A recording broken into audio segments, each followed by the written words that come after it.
사람들이 좀 어렵다 보니까 불평하시고 어려움을 토로하시는 분들이 꽤 많아진 것 같습니다.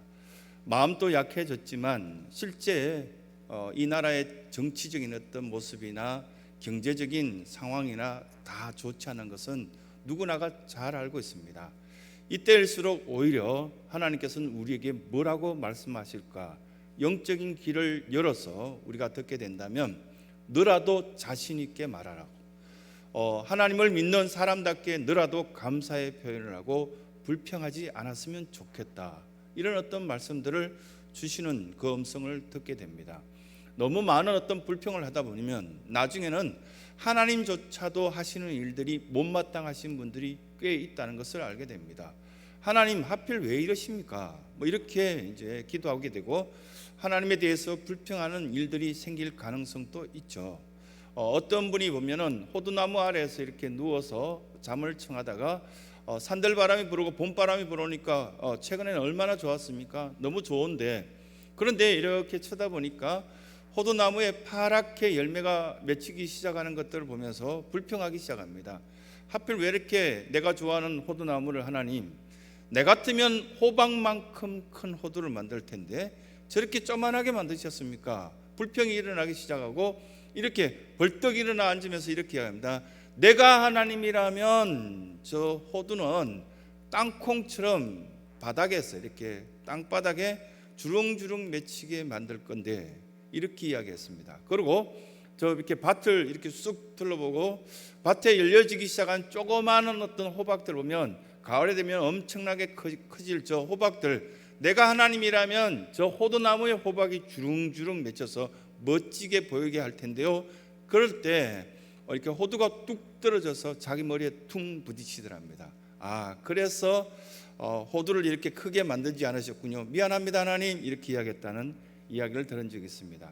내 생각에는 이 나라 정치, 최근에 보면은 여러 사람들에게 돈을 나눠주는 것들, 내 생각에는 이렇다 저렇다 말을 할 수도 있죠.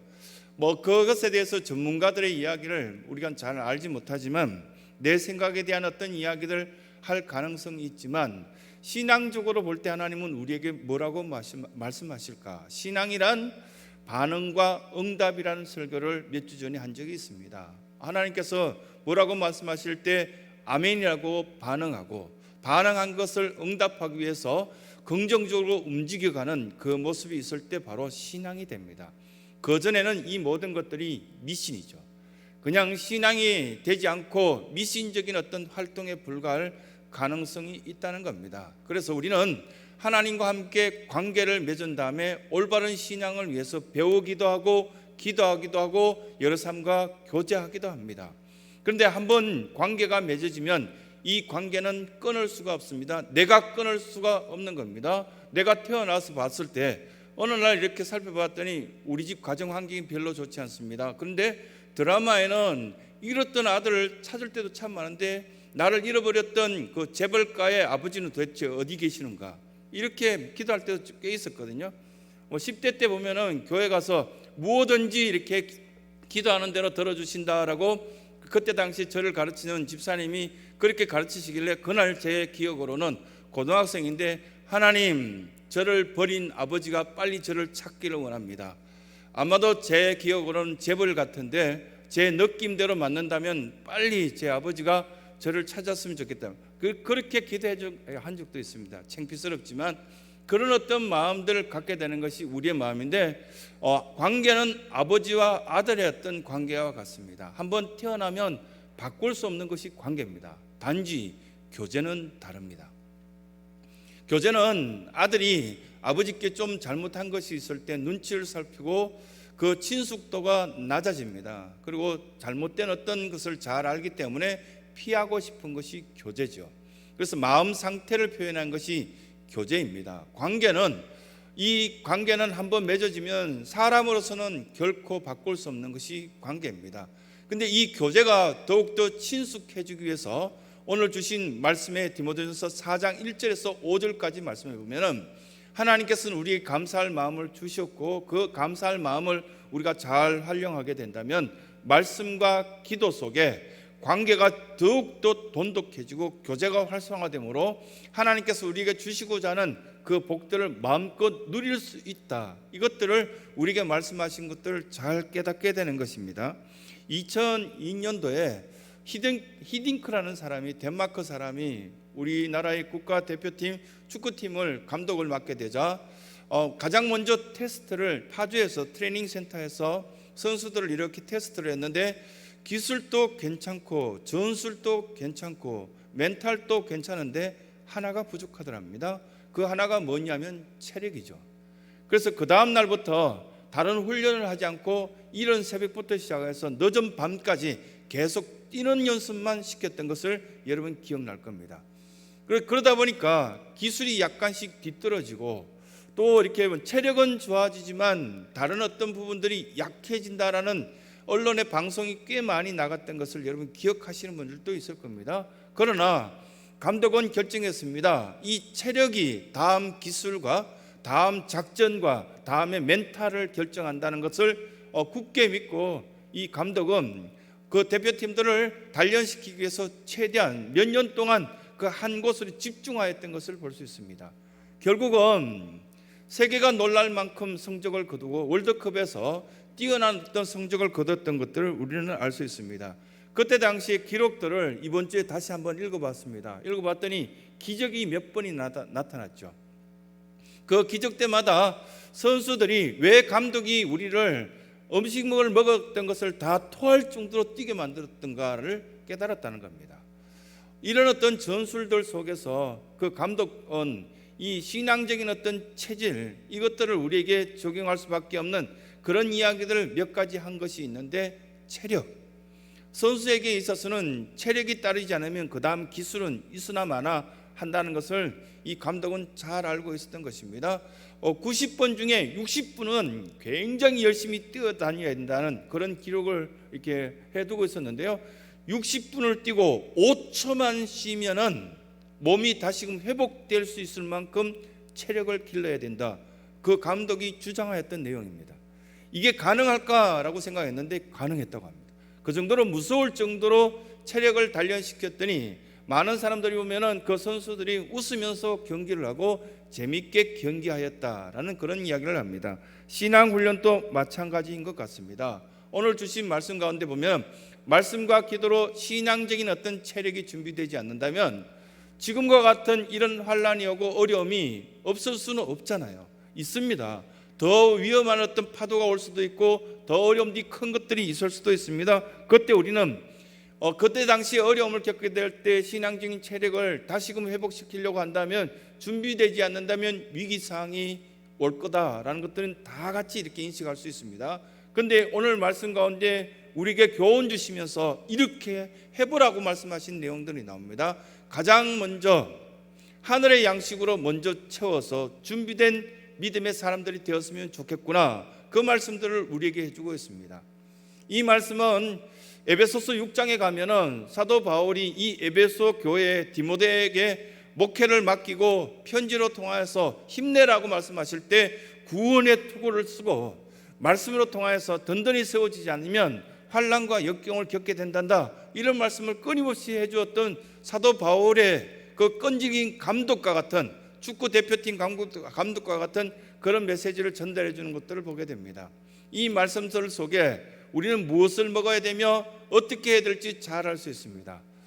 저는 이렇게 보면 기간을 정하여서 병원에 계속 수술하였던 것을 체크받으러 갑니다. 최근에 보면은 하루에 7km씩 계속 저녁에 걷고 이제 이렇게 체크받으러 갔더니 좀 자신이 있더라고요. 왜냐하면 운동을 꽤 했다라는 생각을 갖고, 역시 피 검사를 하고 다른 어떤 호흡기 검사를 하고 했는데 잘 나왔습니다. 의사 선생님도 보면은 뭐 이렇게 쓱 웃으시더니 괜찮습니다, 다 괜찮습니다. 그 1분 만에 모든 검진이 끝났습니다. 그리고 집에 가라고 아주 의기양양하게 보면은 돌아서 나올 때, 그래 운동하기를 잘해서 체력을 길러기를 잘해서 뭐 이런 어떤 생각이 들었습니다. 그런데 그 의사 선생님이 만날 때마다 뭐라고 이야기하냐면, 제 시간에 반드시 약 드셔야 돼요. 또 그러시면 안 됩니다. 운동하란 만큼 하셔야 됩니다. 다음에 오실 때는 어느 정도 하셔야 되냐면 이만큼은 하셔야 됩니다. 이 이야기를 끊임없이 하십니다. 한 번은 여러 가지 일들이 바쁘고 고민스러운 일들이 많다 보니 운동도 하지 않고 막 먹었습니다. 뭐 신방이라는 미명 아래 또 뭐 이렇게 교인들이 사랑한다고 주는 대로 다 먹었더니 의사 선생님이 굉장히 짜증을 내시면서 도대체 뭐 하시냐고, 혈관이 반이 거의 막힌 상태인데 이러면 또 위기가 온다고 뭐 그런 어떤 이야기를 하시면서 정말 혼자서 안 되시면 재활의학센터에 매일 오십시오. 오셔서 선생님들과 함께 하루에 2시간 정도는 땀을 흘릴 정도로 운동하시는 게 좋겠습니다. 그런 이야기를 들었거든요. 식후에 30분 내로 약 먹으라 할 때 여러분들은 어떻게 받아들이십니까? 집에 와서 의사 선생님 말은 의사 선생님 말이고 나는 밥 먹고 난 뒤에 좀 놀다가 TV 보다가 1-2시간 뒤에 생각나면 약 먹어야 되겠다, 이렇게 하다가는 문제되지 않겠습니까? 주님께서는 이 성전에 여러분들을 이 아침에 이 복된 날을 부르셔서 한 주 동안 얼마나 힘들었냐, 얼마나 쥐어박히고 수많은 어떤 일들 속에 괴로웠냐. 그러나 잊지 말아야 될 것은 신앙적인 체력을 키우기 위해서 반드시 먹어야 될 양식들이 하늘 양식이 있단다. 그것은 먹지 않으면 약해진단다. 이 말씀을 이 본문을 통해서 우리에게 말씀하고 있는 것들을 보게 됩니다. 2000년 전 사도 바울은 디모데를 향해서 내 아들이라고 불렀습니다. 그 아들이 잘 되는 것을 원했습니다. 그 디모데에게 이 편지를 써서 줄 때 너에게 가장 필요한 것은 하늘 양식이구나. 하늘 양식을 받아 먹고 행복하게 지낼 수 있다면 나는 나로서는 영적인 아버지로서는 더 이상 바랄 것이 없겠구나. 그런 어떤 이야기를 디모데에게 전했습니다. 이 디모데가 목회하고 있는 그 에베소 지역은 아뎀이라는 여신이요, 호텔 앞에 분수대에 한 여신상을 높게 크게 세워놓은 것을 여러분 보셨을 겁니다. 여인의 어떤 모습이고 여인의 어떤 낙가슴을 많이 만들어 놓고 분수대에서 물이 나오는 것들을 보셨을 텐데 그 속에는 굉장히 추악한 어떤 성적 타락을 이야기하고 있고요. 또 그 에베소에 있는 수많은 사람들이 물질과 향락을 즐기게끔 이끌어가는 이단적인 어떤 요소들이 그 속에 숨겨져 있었습니다. 그런데 에베소 교인들 가운데 세례를 받고 예수님 믿기 작정하면서 어떤 마음이 드냐면 나는 저들과 함께 구별되는 생활을 하고 싶어. 일반적으로 이 성전에서 오늘 예배드리는 저나 여러분들이나 이 교회 문을 나서는 순간 저 밖에 있는 사람들하고 별반 다를 게 없어요. 똑같이 기분 나쁘면 화낼 수밖에 없고요, 배고프면 배고프다고 아우성칠 수밖에 없는 것이 우리의 몸입니다. 그런데 이 에베소 교인들은 구별될 것이 있다는 것을 발견하였습니다. 우리는 저들과 같이 음식을 똑같은 걸 먹지 않겠다. 마치 다니엘과 같은 모습이죠. 또 한 가지 어떤 모습이 있다면 저들은 결혼하고 또 이혼하고 또 결혼하고 막 그렇게 타락된 모습으로 계속 이어져 가는데 결혼을 우리는 하지 말자, 독신으로 살자, 이런 어떤 유행적인 모습이 이들 가운데 나타났다는 겁니다. 그래서 사도 바울은 편지하여서 그들에게 결혼 문제 또 음식 문제, 감사함으로 모든 것을 받으면 버릴 것이 하나도 없는데 왜 그러냐라는 어떤 이야기를 이들에게 해주시면서 결코 이런 먹는 문제 때문에, 결혼 문제 때문에 시험 들지 말라고. 그때 당시에 이단들은 몇 가지가 있었죠. 율법주의, 오직 하나님 말씀을 창세기, 출애굽기, 레위기, 민수기, 신명기만 하나님 말씀인데 율법대로만 살고자 했던 율법주의는 이단이었습니다. 지금 또 지나친 어떤 보수 성향을 가고 율법적으로 신앙을 판단한다면 이단될 가능성도 있겠죠. 그뿐만 아니라 마르시온이라는 어떤 시온주의자들, 여러분 시온이라는 단어는 가끔 들어보셨을 겁니다. 뭐냐면 유대인만 선하다. 그래서 다른 민족들은 지옥의 땔감처럼 사용해야 된다. 그런 어떤 생각을 갖고 있었던 이단들도 있었고요. 또 이들 가운데 보면은 어떤 이단들이 있었느냐면 몬타니즘이라는 어떤 이단들이 있었는데 어느 날 기도하다 보니까 응답 받은 사람이 있습니다. 방언도 막 하고요, 예언도 하는 사람이 막 생겨서, 그러고 난데 이 에베소 교회 주변에 어떤 문제가 생겼냐면은 목회자가 있지만 목회자 이야기를 듣지 않고 예언하고 방언하고 막 병자를 고치고 이런 사람들 이야기를 따르기 시작한 그런 이단들이 생겼다는 겁니다. 지금 그러면 이런 이단들이 있는 것처럼 우리 주변에는 이단들이 없겠습니까? 하나님 말씀을 제대로 먹지 않았기 때문에 초대교회 이단들처럼 하나님 말씀 비슷한 어떤 유사한 종교들이 나오는 것처럼 이런 유사한 어떤 모습들이 나온다는 겁니다. 왜 그런가? 신앙적인 어떤 체력을 기르지 않았기 때문에 유혹에 약하고, 이 말하면 이 말에 끌려가고 저 말하면 저 말에 끌려가고, 이런 정치에 휩쓸리고 저런 정치에 휩쓸리고 사람들의 어떤 정에 끌려가는 그런 모습들 속에서 마치 우리의 연약한 모습을 드러내는 것 같은 그런 모습이 있을 가능성이 있답니다. 그래서 디모데에게, 에베소 교인에게 오늘날 우리에게 하나님은 말씀하십니다. 하늘 양식을 사모하면서 영적인 신앙적인 체력을 키워놓으면 유익할 것들이 많다라고 첫 번째 우리에게 교훈하십니다. 두 번째 어떤 교훈을 하시냐면 형식에 너무 갇히지 말라고.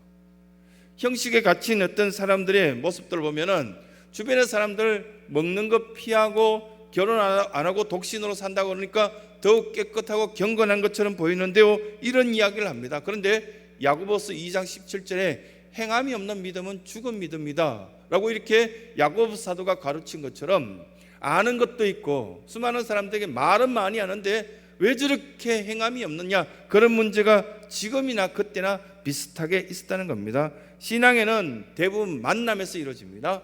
교회학교 아이들 선생님을 만나서 공부 제대로 못하는 것 같죠. 아동부에 가보면은, 청소년이 가보면은 애들 조용시키고 자 앉으라 출석 부르고 뭘 하려고 하면은 벌써 마칠 시간입니다. 잘 안 되는 것 같습니다. 그런데 지나보면 그것도 교육이 됩니다. 오늘 왔냐? 라고 물어보면서 지난주에 안 보였던데 너 어떻게 지냈니? 이 말 속에서도 성경 말씀이 전달되고 교육이 된다는 겁니다. 꼭 하나님 말씀을 암기시켜야 되고 그렇게 하면 더 좋겠지만, 그냥 아이들을 만나고 그 아이들 향해서 기대해주는 선생님이 있고 기다리는 선생님이 있고 그들을 향하여서 아름다운 어떤 말씀을 선포하는 선생님이 준비된 그 자체만으로도 교육이 가능하다는 겁니다. 그래서 우리는 몸부림치고 노력하는 겁니다. 물론 만약에 공부 시간이 2시간 준다면 교육 더 잘 됩니까? 너무너무 짧았던 그 시간을 많이 주면은 공부 더 잘 되는 가능성도 물론 있겠지만, 신앙에는 대부분의 만남에서 이루어집니다. 대부분 사람들이 만남이 부족해지면 지금 이 코로나19 사태처럼 만남이 이렇게 단절되고 만날 수 없고 주님을 만나야 되고 기도하러 만나야 되고, 또한 나의 믿음 연약 때문에 목장 식구들을 만나고 목장장이 이끌어 주신 대로 그 만남을 가져야만 성장이 있는데, 나도 모르는 사이에 근육이 약해지고 무력해지고 자꾸만 우울해지는 우리의 감정이 어디서 찾을 수 있는가? 요한복음 4장의 수가성 여인들처럼 예수 그리스도를 만남으로 통하여서 다시금 신앙적인 체력을 길러올 수 있다는 것을 우리에게 말씀하시는 겁니다. 그런데 많은 부분들이 있어서 형식적인 만남을 이야기하는데, 지난주에 예배를 마치고 꽤 먼 거리까지 걸어갔다가 돌아와서 아내랑 함께 찻집에 들어가서 차 한잔 마시고 가자 했더니 뭘 이렇게 웬걸요, 교회는 안 왔는데 찻집에는 번호표 나눠주던데요. 교회는 안 왔던 분들이 다 카페 앞에 줄 서 있던데요. 제보고 번호표 15분 주던데요. 15 테이블이 나가야만 준다 그러길래 꼭 내 돈 주고 차 마시는데 기다려야 되냐 그러고 돌아왔지만요, 그 모습 보면서 안타깝던데요. 근데 대부분 또 대화하신 내용들 보면 교인들이더라고요. 근데 그곳에서 만난 사람들을 만남이라고 이야기할 수 있습니까? 만약에 그것에 어떤 바이러스가 이렇게 거기에서 발견되었다 해서 당신이 만났던 사람들이 당신에게 바이러스를 전달했으니까 당신도 격리되어야 됩니다, 이 이야기 들었을 때 섭섭하지 않겠습니까? 내가 누구를 만나? 그냥 거기 가서 차 한잔하고 왔는데 난 만나지 않았어요, 이렇게 말할 수 있지 않겠습니까? 그것도 만남이고요. 수가성 여인도 우울하고 마음이 찢어진 듯한 그 아픔 속에서 자기 마음을 위로해주고 알아주는 예수님을 만났을 때 그 만남도 만남입니다. 그런데 우리는 어떤 만남을 기대하고 있습니까? 형식적인 만남입니까? 내 마음을 만져줄 수 있는 그 만남을 원하십니까? 우리는 그래서 예배가 다릅니다. 예배의 형식이 다르고 예배의 요소가 다르고, 형식적으로 뭐 이렇게 묵상기도 드리고 기원하고 찬송 부르고 헌금하고 이런 형식이 아니라 내 마음이 얼마나 열려져 있고 얼마나 만나고 싶어 하는가, 예수님의 그 만져주심을 기대하고 있는가, 이 만남이 있어야만 실제적인 어떤 효과가 있는, 능력이 있는, 사랑이 경험되어지는 그런 예배가 되어진다는 것을 우리는 잘 알고 있습니다. 그래서 저는 영상 예배 반대거든요. 만남이 없거든요. 그 속에 성령의 임재를 체험하기 너무 어렵다는 겁니다. 물론 너무 이렇게 멀리 떨어진 해외에 있는 성도가 어렵고 힘들다면 유튜브로 우리가 이곳에서 그 성도를 향해서 기도할 때 하나님은 역사하실 수 있습니다. 그 속에서 진정한 만남이 갈급함이 있기 때문입니다. 여러분들이 CBS 방송을 보신 분이 있을지 모르겠는데 낸시 랭이라는 여성 있잖아요. 이름이 정혜영입니까?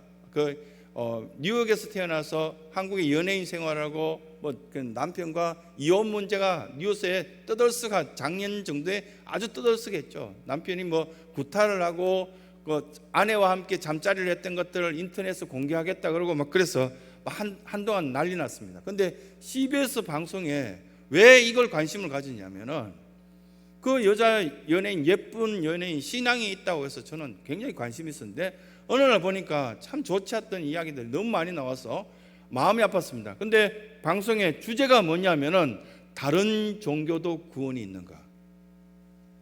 낸시 랭과 함께하는 좌담회. 굉장히 긴장해서 저는 봤습니다.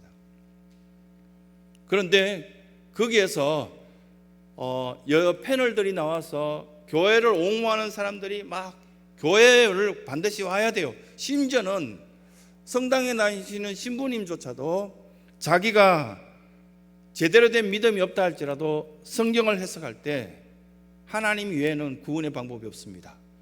그런 이야기까지 하시고요. 절에 다니시는 분도 그런 주장도 막 하시고요. 여러 종교에서도 이야기하고 젊은 층에서도 막 항의하고 나중에 막 그런 어떤 이야기를 나왔을 때 멋진 어떤 평신도 한 분이 있었습니다. 그분 누군지 모르겠는데요. 처음에 일어났을 때 저는 오해했습니다. 그 이야기를 첫 마디가 이랬습니다. 종교에는 구원이 없습니다. 그 말을 들었을 때 저분 정말 문제 있다라고 생각했는데 그 다음 말이 멋진 말이었습니다. 종교는 사람들이 그 시대에 사는 역사이고 문화이고 그냥 사람들끼리 어떤 것을 만들어 놓은 문화단체이지 종교에는 그래서 구원이 없습니다. 그러나 예수 그리스도께는 구원이 있습니다. 내용이 있어야만 형식이 제대로 되는 겁니다 라고 이야기를 했을 때 그 낸시 랭이나 여러 사람들이 이야기하는 것들 도대체 마음이 풀리지 않았는데 겨우 그냥 교회 가서 예수님을 만나고 예수님을 믿는 자체가 너무 행복하다고 나는 이 만남 속에서 어떤 것도 다 지금 만족스럽고 재미있고 좋다라고 이야기하는 그분의 말이 너무 힘있고 강력한 파워가 있다는 것을 느꼈습니다.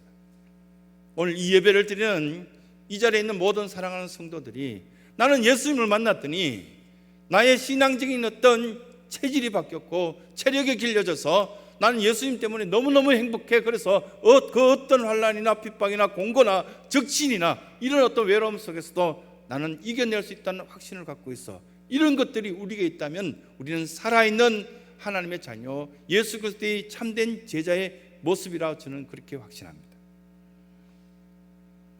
감사와 만족을 마지막에 이야기하는데요, 감사와 만족을 할 줄 아는 신앙이 제대로 된 체력이다 라고 말씀하고 있습니다. 행복의 반대말이 뭘까요? 한 주 내내 이것을 여러 사람들에게 물어보기도 하고 여러 어떤 사전이나 모든 걸 다 찾아봤는데 행복의 반대말은 불행이 아니었습니다. 행복의 반대말은 불만이었습니다. 신앙의 체질이 제대로 건강하지 못한 사람들은 행복을 바꾸어서 불만을 표현한다는 겁니다. 결국은 수많은 사람들이 그 이야기 속에 저는 공감하게 되었습니다. 그 불만 속에는 마귀 장난이 있기 때문입니다.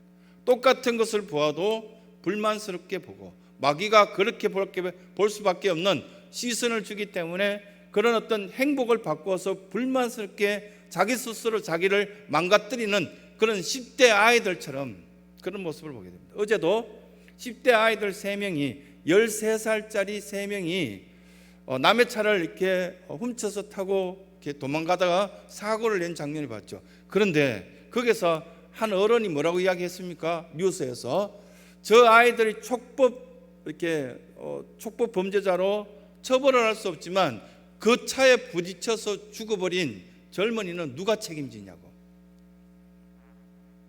마치 그런 어떤 모습들처럼 신앙의 체력이 제대로 길러지지 않아서 많은 사람들에게 말은 하는데 행동은 하는데 우리의 어떤 이 불만스러운 모습들, 10대 아이들처럼 그런 행동들 속에 다른 사람들에게 상처를 주게 된다면 이거 얼마나 어처구니 없겠냐라는 이야기를 하시는 겁니다. 그런데 오늘 4절 말씀해 보면 4절 같이 읽겠습니다. 성경을 갖고 같이 읽겠습니다. 시작. 하나님께서 지으신 모든 것이 선함에 감사함으로 받으면 버릴 것이 없나니. 하나님이 만들어 놓은 건요, 감사함으로 받으면 그것도 버릴 것도 없다고요. 내가 마음에 들지 않는 저 사람도 하나님의 사랑하는 사람이고요, 내가 마음에 들지 않는 저 정치계의 어떤 지도자도 하나님께서 당분간 쓰이기 위해서, 사용하기 위해서 세운 사람이라고, 불만 갖지 말라고, 감사함으로 받으라고 그렇게 이야기하시면서 대부분의 인격자, 성공자들의 이야기를 들어보면 그 어떤 것도 주어진 것도 감사함으로 그 일들을 잘 하고 있다는 겁니다. 감사하면 기회가 또 주어집니다. 불평하면 거기서 끝이 납니다. 초대교회 당시에 단골 외식 메뉴는 뭐냐면 결혼이냐, 먹는 거냐, 이걸 먹을 거냐, 저걸 먹을 거냐, 이게 외식이냐 아니냐. 고린도전서 8장에도 보면은 우상 제물에 대해서 논쟁하고 난리쳤던 모습을 볼 수 있습니다. 한경직 목사님에게 우리나라에 있는 꽤 유명한 각 교회 대표를 할 수 있는 총회장급 목사님들이 몇 분이 찾아가서 목사님, 우리들에게 덕담 한마디만 해주시죠 했을 때 뭐라고 이야기하셨습니까? 예수님 잘 믿으세요. 왜 그게 되지 않을까요? 우리 속에 감사함으로 모든 것들을 받으면 그것은 하나님께서 주신 것으로 또 다른 감사가 나타나겠지만 힘없고 무능해서 겸손한 척하는 것은 그것은 비굴한 겁니다. 반면에 나 스스로 돈을 아껴서 지금 이 시간에 많은 어려움을 겪는 사람들에게 구제금을 보내주고 마스크를 한 장이라도 사서 나눠주고 이렇게 한다면 그것이 십자가의 길이라고 우리에게 말씀하고 있는 겁니다. 그 십자가의 길은 반드시 당당하게 될 것이고 열매 있다라고, 거기에는 또 다른 어떤 은혜가 있다고, 쉽게 유혹받고 쉽게 넘어지고 쉽게 한마디의 말 속에 우리가 이 모든 마음을 뒤집어 놓는 그런 아픔이 있겠지만 신앙적인 기본 체력을 길러놓게 된다면 너무 많은 것들, 너무 감사하는 것들을 얻을 수 있다라고 우리에게 말씀하시는 겁니다. 내가 하지 않아도 전혀 문제되지 않는 것 꽤 많죠. 꼭 신호등 다 지켜야 됩니까? 내가 하지 않아도 될 것 같고요, 내가 하지 않아도 구제금을 내지 않아도 괜찮을 것 같고, 내가 이렇게 기도하지 않아도 될 것 같고, 하지 않아도 될 것 같은 것, 뭐 이렇게 표현되지 않는 것 굉장히 많습니다. 그 가운데 사도 바울은 오늘 우리에게 뭐라고 말씀하신지 우리는 듣고 있습니다. 보고 있습니다. 말씀과 기도로 기본적인 신앙 체력을 길러놓지 않는다면 누가 아무 말도 하지 않지만 그러나 내 자신이 스스로 넘어지고 힘들어야 되고 또한 내 자신이 괴롭게 된다는 사실을 말씀하고 있습니다. 기도로 섬기라고, 작은 것이라도 어려운 사람들에게 나눠주라고. 그러면 이 작은 돈으로 통해서 하나님의 크신 능력을 체험하게 될 것이라고 우리에게 말씀하시는 겁니다. 신앙적인 기본 체력을 길러서 여러 사람들에게 기쁨을 주고 내 스스로도 만족함과 감사함이 넘칠 수 있는 이 자리에 있는 신성의 모든 성도들의 삶이 되시길 간절히 소원합니다. 우리